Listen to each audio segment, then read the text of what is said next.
Hey guys, I've been getting lots of questions lately about intermittent fasting, so I thought I would do a quick little FAQ / tips and tricks on intermittent fasting today. It is currently 11 a.m. and I'm fasting for a little bit longer and I'm about to go do a workout. But before I go do that, I just want to answer a few questions real quick. A lot of people are very concerned about skipping breakfast because we've been told for the longest time that you should never skip breakfast. Breakfast is the most important meal of the day. Do not skip breakfast. This is false. You don't need breakfast. The only scientific evidence that supports that breakfast helps you be healthier are studies that are done on people that self-report, and they're correlational rather than causational. So there's no actual direct link that can be proven between eating breakfast and being healthier. It's just that people who eat breakfast tend to be healthier. The reason this probably is that people who are more health conscious think, oh, I should eat breakfast because that's healthy for me, so they eat breakfast and the rest of their day is also healthy. There's also a correlation between people who don't eat breakfast and higher rates of smoking and drinking, but clearly not eating breakfast does not make you smoke or drink more. So essentially there's no evidence to show that skipping breakfast will cause you to be less healthy. The fact that eating first thing in the morning kickstarts your metabolism is also a myth. Where this comes from is just the thermic effect of food, and what that is if you eat, your body starts like using energy to digest the food, so your metabolism kicks in and it starts working. But starting this earlier in the day doesn't really impact how well it's going to work throughout the rest of the day. It just depends on how much you eat. The more you eat, the more that thermic effect of food kicks in and the more you burn that way. So like, if you eat early, it does start earlier, but if you eat everything at once, you get the same amount of energy burned that you would if you spaced out everything throughout the day. So again, eating breakfast doesn't kickstart your metabolism in a way that's beneficial in terms of like being healthier or fat loss or whatever. With regards to breakfast, a lot of people are also like, no, don't take away my breakfast. I must eat breakfast or else I will die. There are benefits to skipping breakfast specifically rather than dinner. You will still get benefits if you eat breakfast and then just end your eating window earlier. So if you're someone who really needs breakfast in order to feel energized and to get yourself through the day or get yourself through a workout, definitely eat breakfast at whatever time you need to eat breakfast and then just stop eating 8 hours later. You don't have to fast in the morning. Now, one more thing before I go work out, I just want to address how to suppress hunger when you're fasting and what like liquids are okay while you're fasting. So for me personally, this is my go-to. This is how I get through my fast. I drink this in the morning. It's bubbly, so it fills me up. So if you're super hungry in the morning, I highly recommend either kombucha, but kombucha with not a lot of sugar, or else it will spike insulin and break your fast, or just carbonated water. I haven't looked into like LaCroix or anything. I feel like those would probably be okay. Apple cider vinegar is great. Lemon water is great.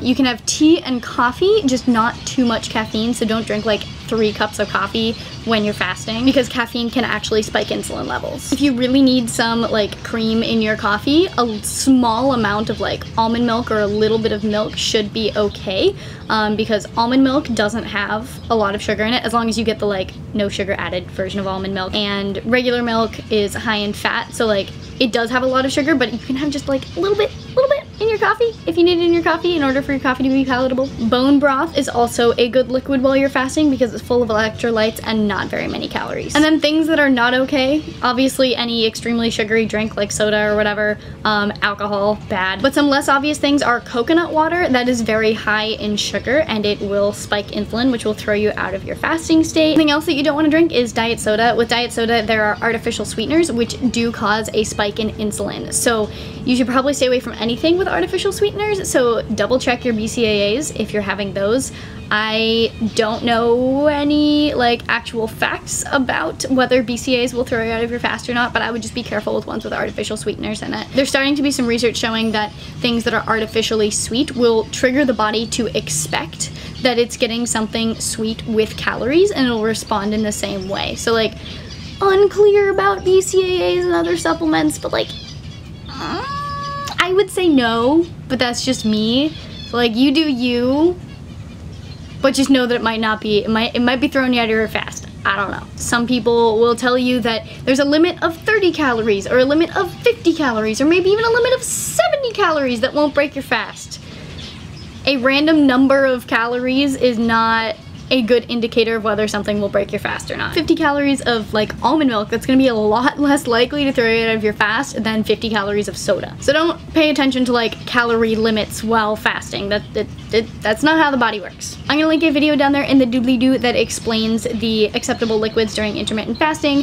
It's not a complete list, but it is very helpful, and it's where I got a lot of my information. So check it out if you want to learn more about it. I'm gonna go get my workout in now. I have been in LA for like the last 2.5 weeks, and I don't have a gym membership. So I've been going to the park a lot and doing park workouts, which is probably not best for the bulking because I'm not lifting heavy right now. So I've dropped my calories a little bit down to about maintenance based on my activity level.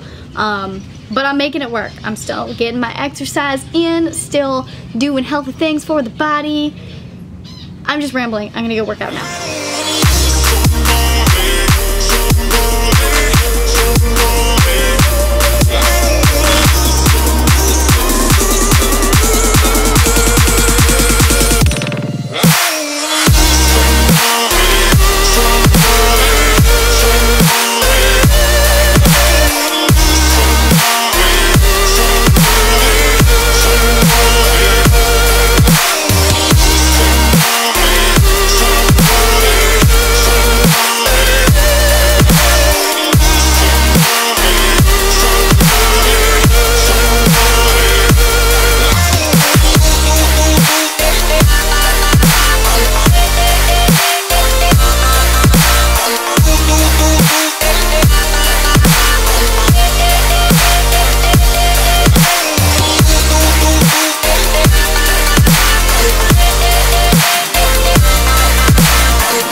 Workout complete. It's now 3:30 and I've kind of just been chilling. I took a shower, so I'm not all stinky and gross anymore, because I was pretty stinky and gross because it was hot outside. And now I think it's time to go break my fast with some break fast. But before I do, I'm gonna answer just a few more little questions. A lot of people are concerned about how their workouts should fit into their intermittent fasting schedule. Basically, you can work out whenever you want. It's a little bit more beneficial to work out not at the very end of your fast, so after you've eaten something, because you will have much more readily available energy in your body to get through your workout and work out hard. But it definitely is an option to work out while in a fasted state, and it's definitely an option to not work out fasted. And on the topic of scheduling and intermittent fasting, like I said before, you don't have to skip breakfast if you're doing the 16-8 split, but you can also look into other methods of fasting if the 16-8 split doesn't work well for your schedule. Essentially, for anyone concerned about fitting intermittent fasting into your schedule, you can make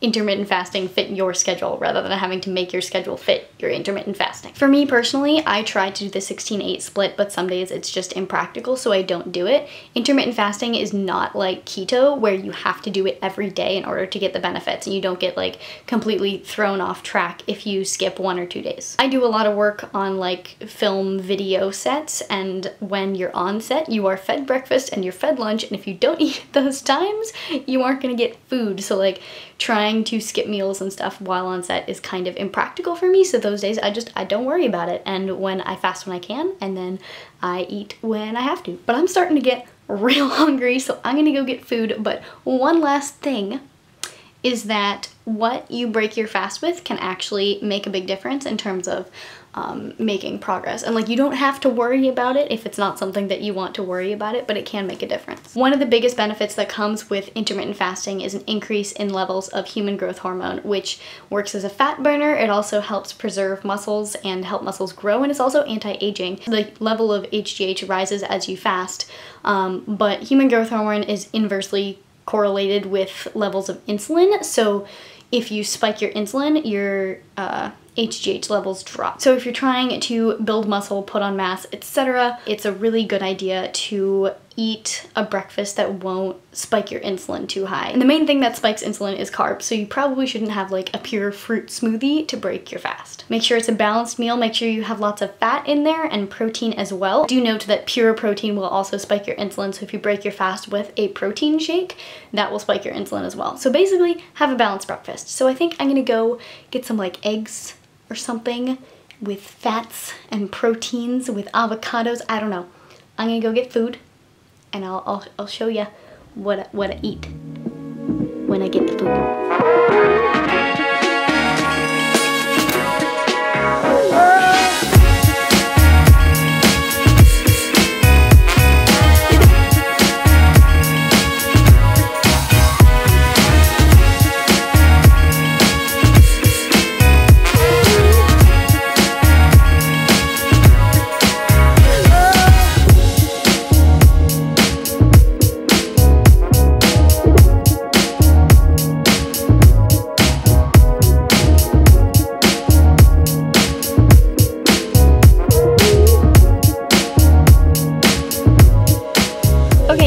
Concluded that I want to live at that restaurant because the food was amazing and everything on their menu looked so amazing, except for the fact that it was like kind of expensive, but like it was good. One of the common misconceptions about intermittent fasting is that it will slow your metabolism down, and I'm just gonna answer this real quick. That's not true.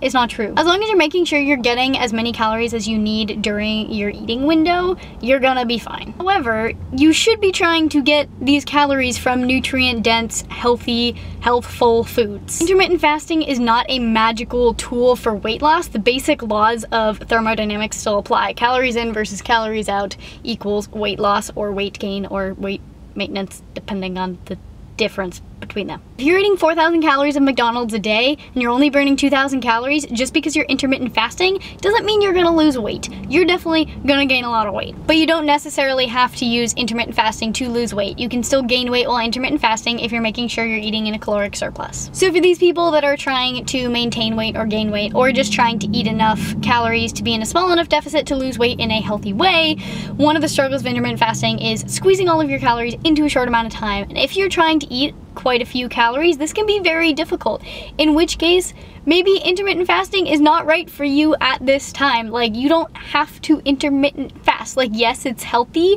in some ways at some times, but if it doesn't work for your goals, why bother? That being said, one thing that I do find really helpful personally to squeeze in all my calories is to make smoothies, because it's really easy to make super high calorie smoothies, and they tend, at least for me, to feel like they digest a lot faster so I can eat more later. Another question I got is, should you stop eating if you hit the end of your eating period but you haven't consumed all of your calories? And I think this really depends on your goals with intermittent fasting. If your goal is weight loss and you're not like 1,000 calories below your goal calories, if you're just like 100 calories off or so, yeah, you can stop eating at the end of your eating window and be totally fine. But if your goal is to maintain weight, gain weight, etc., like, if you go an extra hour over your eating window, you're gonna be fine. Get your calories in, get your nutrients in, and it's all good. Like, either push your eating window back an hour the next day, or just don't worry about it, because you still get benefits from fasting after like 12 to 13 hours. So it's not like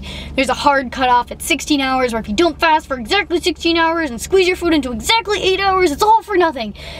Not the case. The body doesn't have a little stopwatch where it's like, oh, you missed by 2 seconds. You're not gonna have your fast for the day. So just, intermittent fasting should not be a stressful thing. You do you, make it work for you. If it doesn't work for you, that's no big deal. It's hot in here, I gotta get out, and I'm at my next restaurant, so I'm gonna get myself some lunch / dinner and try to cram as many calories as possible in right now, because it's currently 6:30, and I am on set tomorrow, which means I'm getting served breakfast in approximately, probably like 14 hours. I don't know what time I have to be there yet, but probably like 14 hours. So I want to maximize my fast. So I'm gonna try to eat as many calories as possible right now. And I also know that I'm going to be eating a lot tomorrow, because I tend to do that when I'm on set. And honestly, for my maintenance right now, without working out as much as I usually do, my TDEE is probably closer to like 15 to 1600. So I think I probably had about 700 calories for breakfast. So I'm gonna try to squeeze in like 900,000 calories right now. We'll see how that goes. Maybe I'll throw in an RX bar later or something like that.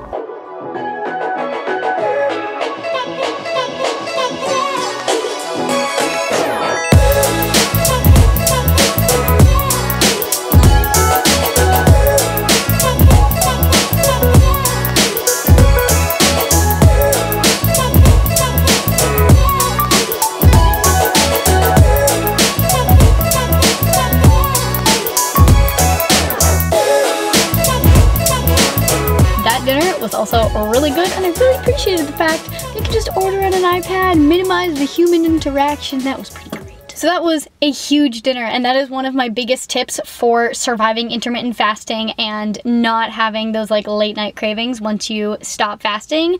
Have a huge dinner so that you're really full until you wake up in the morning, and then you can use like the bubbly liquid technique in the morning to keep you full in the morning. A lot of people have asked me about potential dangers of intermittent fasting, and there are in fact potential negative side effects of intermittent fasting, especially with women. It can cause a major hormonal imbalance, which can have lots of other negative side effects. So if you start intermittent fasting and you start feeling like really lethargic, or you like suddenly get acne, or like something goes weird with your menstruation, like any weird symptom that you wouldn't normally experience, stop intermittent fasting. It's not for you, your body doesn't like it, and that's okay. Also, intermittent fasting has a huge potential to foster a bad relationship with food, a bad body image, or an eating disorder. So if you are prone to any of these things, I would suggest not trying intermittent fasting